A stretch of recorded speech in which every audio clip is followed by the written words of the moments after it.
estamos al aire de la tribu, esto es La que nos parió. Así es. Así es. Y bueno, estuvimos hablando ya de que estuvimos el jueves en el Congreso de la Nación. Uh-huh. Y vieron que, claro, uno asiste a lugares y de repente esos son lugares que frecuentas, que tienen una importancia y de pronto a veces no todos sabemos cuáles son las importancias de las cosas que conforman esos espacios. Y a mí me pasó eso. Llegué por otro lado, pero ubican las esculturas que están en el Congreso. Sí.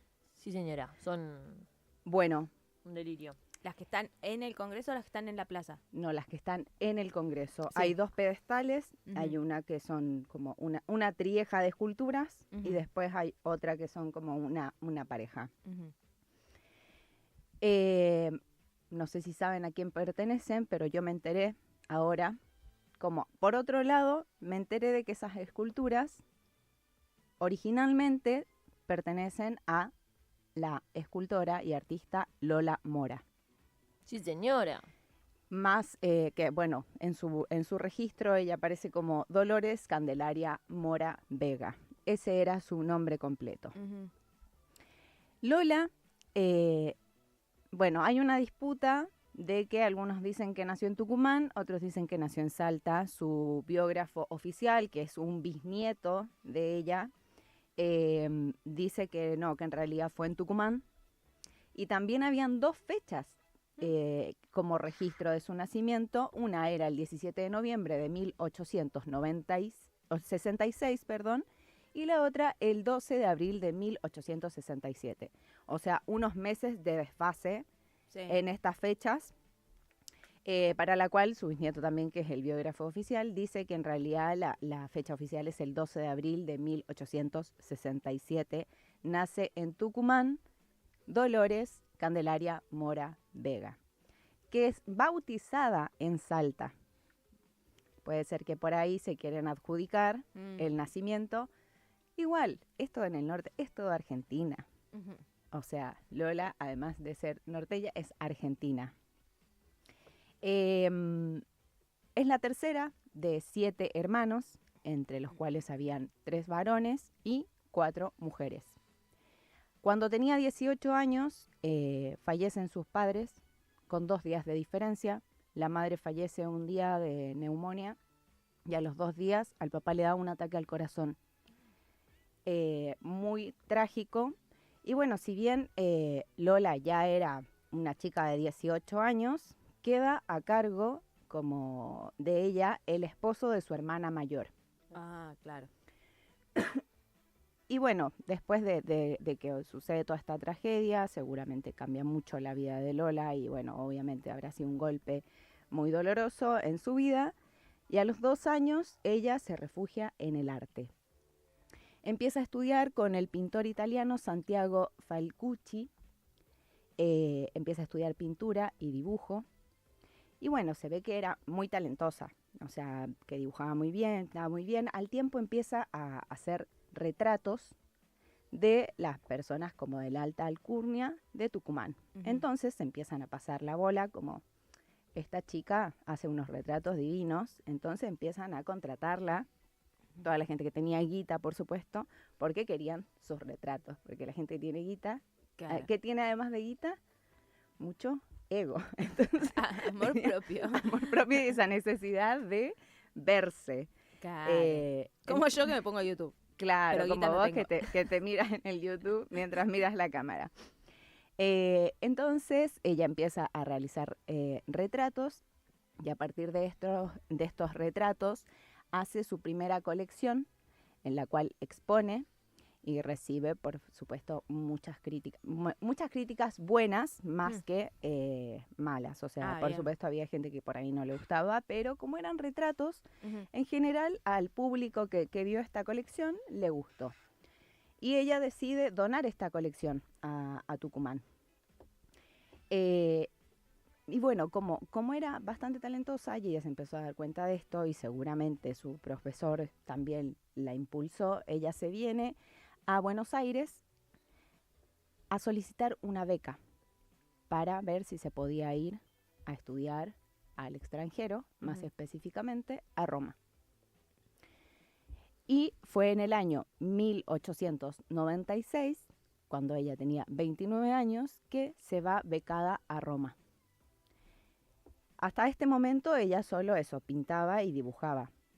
Cuando llega a Roma, bueno, por supuesto empieza a ver y a conocer gente, y entre esa gente que conoce a Giulio Monteverde, que era un escultor y un personaje que es considerado el maestro del clasicismo. Él era como muchas personas iban a estudiar con él escultura, y a ella le llamó mucho la atención, entonces se quiso acercar a él. En principio se ve que Giulio, porque, bueno, convengamos que todo esto era antes del 1900. Es loquísimo, no puedo, o sea, vos vas contando la historia y me cuesta mucho meterla en esa época. Sí. Es como muy increíble que una mina haya logrado eso.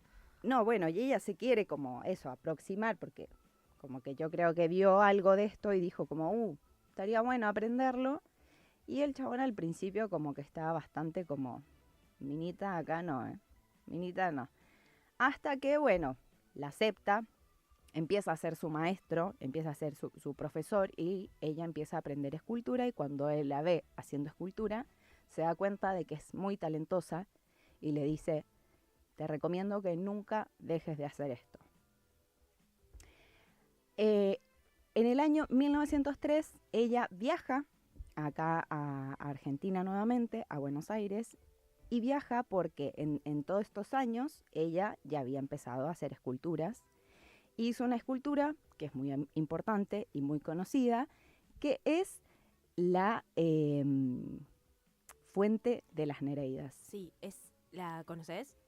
No, la vi, o sea, siento ¿como que sí, persona? pero no, porque yo fui al Museo de la Cárcova, pero esto está fuera del Museo de la Cárcova, no está adentro, creo. Claro, está en la entrada de la Costanera Sur. Claro, Sí, sí, está ubicada ahí, pero originalmente la Fuente de las Nereidas era para ponerla en la Plaza de Mayo, pero en ese momento, en esa época, les pareció que era demasiado Nos fuimos de mambo. inmoral. se pasó 3 pueblos esta mina. Se pasó 3 pueblos porque hizo gente desnuda. Entonces no daba que eso esté en una plaza que era central Claro, en la esta Plaza ciudad. de Mayo encima. Entonces, ¿qué se hizo? Se la llevó y se la instaló ahí en la Costanera Sur, al lado de la Cárcova, Ajá. y ella vino para la inauguración de la Fuente de las Nereidas. Y era la única mujer que había en esta inauguración. Y que si no hubiese sido ella la realizadora de la escultura, probablemente ni la invitaban, ¿eh? No. Entonces, claro, estamos hablando de un momento en donde ella, como mujer, se empezó a meter en espacios que no habitaban las mujeres, y que probablemente, si esa escultura la hacía un varón, no sé si era tan criticado. No. Quizás sí, pero obviamente la consideraban una mina, o sea, que eso que hacía estaba por muy fuera del arte. Algunas personas consideraban una aberración todo lo que ella hacía, porque eso, como, ¿cómo vas a poner personas desnudas? No. ¿Cómo vas a poner a una mujer ahí en tetas? No, eso no corresponde, eso no es arte. Nah. Así que lo vamos a poner alejado, donde, bueno, el Además, que quiera verlo la ve, pero el que no tiene por qué verla. una mujer, si sos mujer, ¿cómo vas a ser una mujer desnuda? Claro. No, me imagino la cantidad de cosas. Sabes que he visto muchos y en muchos momentos de la historia, ya tengo historia desde mis 38 años, vi muchas veces La Fuente, estuvo en momentos muy maltratada, estuvo mucho mejor, ahora está ahí en el medio, y siempre igual me llamó la atención lo magnífica que es, y siempre pienso, esto lo hizo una mina, o sea, una mina se puso a golpear estas piedras para darle esta forma, es algo que siempre, o sea, todos los días que la veo me flashea. Esas primeras esculturas que ella hacía eran hechas en mármol de Carrara, que bueno, es un material que es muy difícil de conservar. Entonces, por eso puede ser que hay algo de la conservación Claro. que tienen sus esculturas originales, que no están en muy buenas condiciones. Pero bueno, continuemos con esta parte de la historia de Lola, porque ella viene a la inauguración de su escultura, y ahí es cuando el presidente de ese momento, que era Julio Argentino Roca, le dice que quiere que ella diseñe una serie de esculturas para el Congreso de la Nación. En un momento en donde se estaba como, bueno, como lo hablamos hace algunas semanas con la historia de Ítala Fulvia, que también era un momento donde todavía se estaba como pensando cuáles iban a ser los edificios más importantes, las esculturas, cómo se iba a identificar esta ciudad en un futuro. Se estaba construyendo todavía algo de la arquitectura, de los edificios. Entonces a él le pareció que lo que ella hacía estaba bueno y que quería que ella diseñe las esculturas para el Congreso. Y ahí es cuando Ítala empieza a diseñar estas esculturas en Italia, las embarca, las trae para acá, las termina acá, empieza a realizarlas en el año 1904 y en el 1906 las embarca y las trae para acá, las termina de acomodar, les hará los últimos detalles y es en el 1907 que se inauguran estas esculturas en el Congreso de la Nación. ¿Y qué pasó? Las esculturas que ella hizo, para quienes no las han visto, bueno, invito a que cuando pasemos por esa zona y no esté todo vallado de policías, nos podamos acercar a ver las esculturas, a observar los detalles que tienen, porque si bien son esculturas que tienen, son arquetipos de la justicia, tienen ciertas características que no son quizás las que vemos generalmente en estos arquetipos. Como por ejemplo, la figura femenina de la paz se encuentra atrás como una figura que te da paz, digámoslo, de alguna manera. El trabajo está representado por un chico que es como un agricultor, que tiene como una especie de cosita que, bueno, que te das cuenta que es una persona que trabaja la tierra. La justicia es una figura desafiante que no está vendada, como está generalmente, y que además tiene en una mano una espada y en la otra mano tiene la balanza, pero la balanza está atrás, como escondida. Entonces esto fue muy disruptivo en ese momento y muy provocador porque ella adelanta algo que tiene que ver con la justicia social y que no tiene que ver con esta imagen de la justicia que tenemos en la referencia que, bueno, que está mostrando la balanza. Y después, estas son las tres figuras, como la trieja que está en una parte, y después están las otras figuras que son, el segundo grupo es el comercio, que es un joven que está desnudo y que lo están como escoltando dos leones delante de él. Y al lado está la libertad, que tiene en su brazo izquierdo firme, levantando el emblema patrio, que sería la bandera, y en la otra mano tiene una cadena rota, de que se liberó de las cadenas.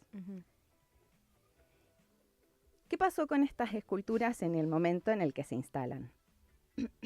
Y están en tetas.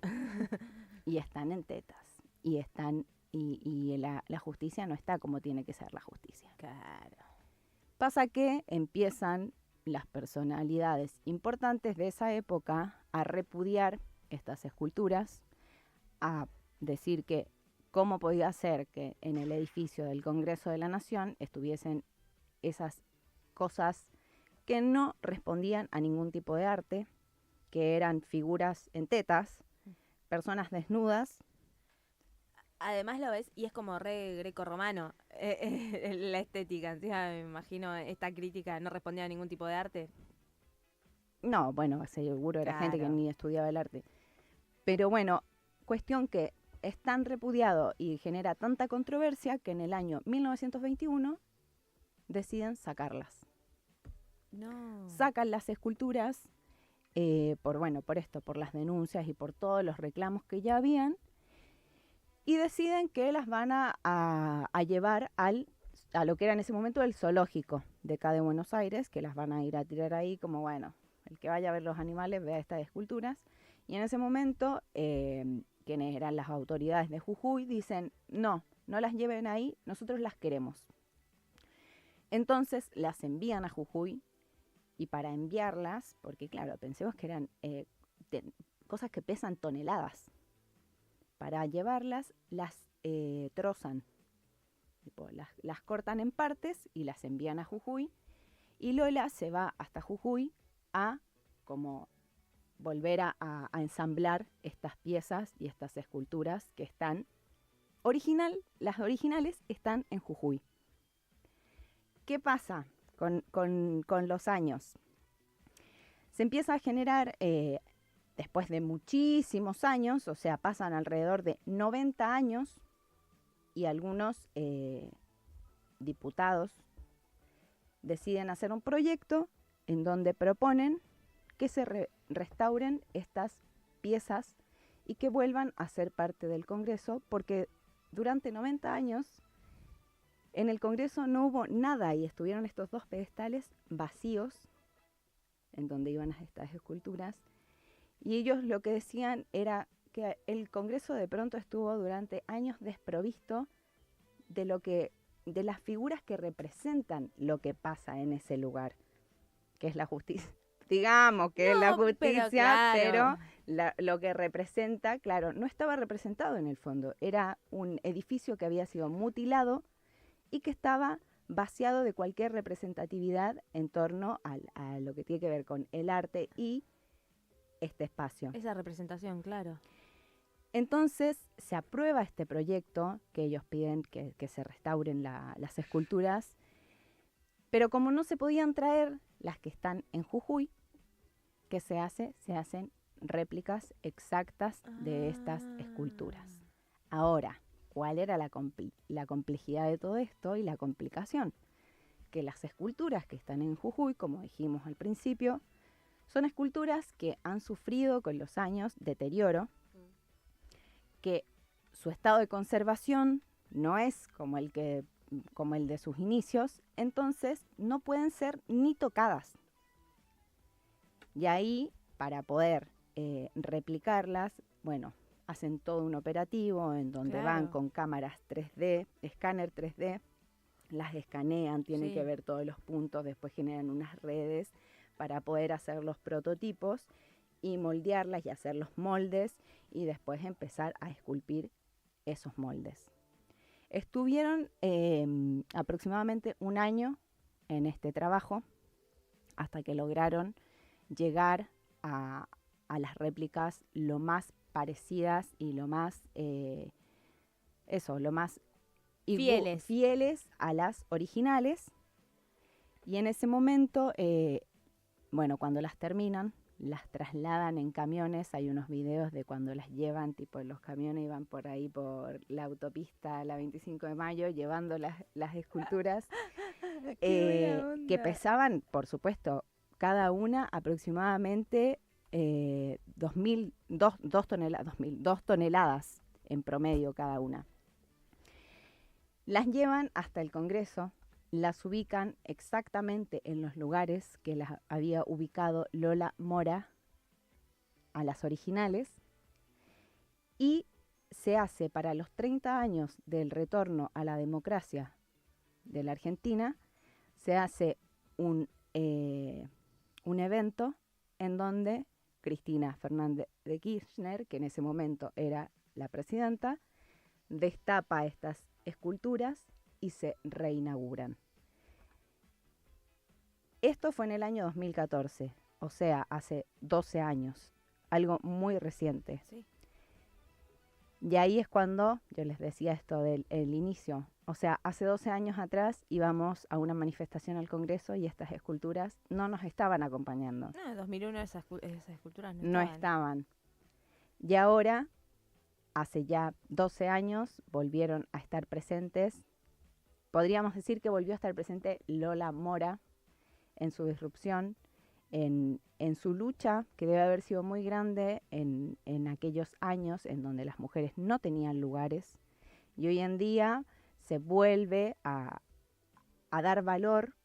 Y bueno, por supuesto, las originales, las que están en Jujuy, son patrimonio de la nación, son patrimonio de Jujuy, tienen un cuidado y un estado de preservación, porque después de muchos años se le dio el valor que no se le dio en el momento que ella diseñó y creó todo esto.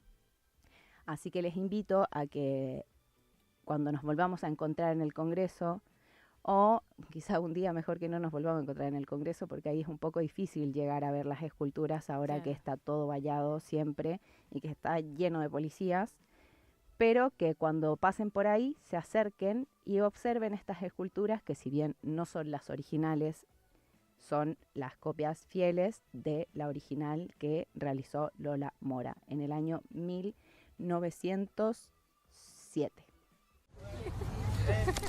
¿Te la pasás scrolleando y aún no nos seguís? ¡Seguinos! @La que nos parió en Instagram y como La que nos parió en Spotify. Las cosas buenas se repiten y se comparten.